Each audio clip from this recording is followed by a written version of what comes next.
Now, the families of all 13 people on board the ill-fated plane are desperately waiting for the news of their loved ones. Most of them had learnt about the missing plane through either news reports or from the Indian Air Force. But this was not the case for the wife of the plane's pilot, Ashish Tanwar. When the AN-32 in fact went missing on Monday, the pilot's wife was actually on duty at the air traffic control of the Indian Air Force in Jorhat. The Sandhya Tanwar was the on-duty radar operator and saw the events unfold firsthand. In fact, Sandhya was the one who in fact called the family to tell them about what had happened. Sandhya was posted to the Jorhat ATC last year after her marriage.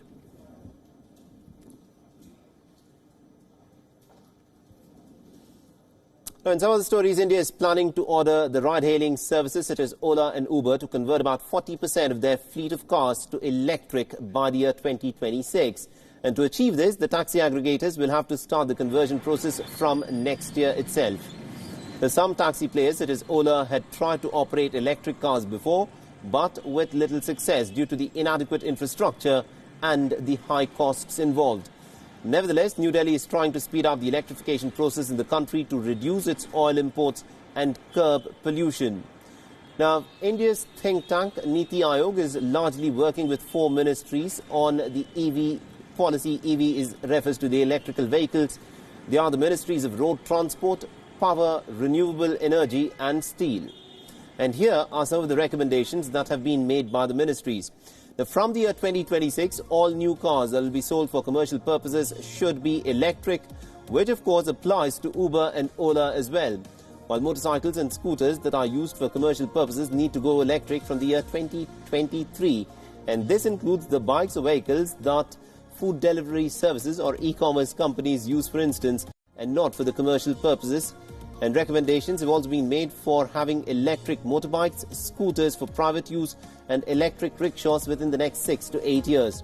Now, the committee has also suggested a plan to gradually introduce electric buses in Indian cities. The goal is 30% electrification by the year 2026. All right, now the water crisis seems to have worsened in many parts of the country, and the problem has intensified this year due to a late monsoon.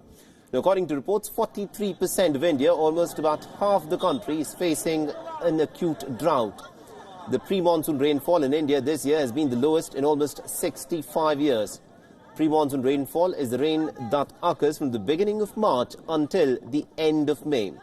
Monsoon rainfall is of special significance as it helps replete India's groundwater resources. Water levels in India's 91 major reservoirs have plummeted to 20% of their capacity by the end of May. It is lower than last year and also less than the average levels in the past decade. The condition is bad in Chennai, where the city is grappling with an acute water crisis. The 4 reservoirs that supply the drinking water to Chennai are almost empty. And also earlier this month, Tamil Nadu state government declared 17 districts as drought hit. This included Chennai as well, and all the 17 districts had recorded deficit rainfall between 19% and 59% last year. Now, it is not just Tamil Nadu. Summer crops in Karnataka and Maharashtra have also taken a hit. Some districts in Karnataka have in fact shut down schools for an extra week due to water scarcity.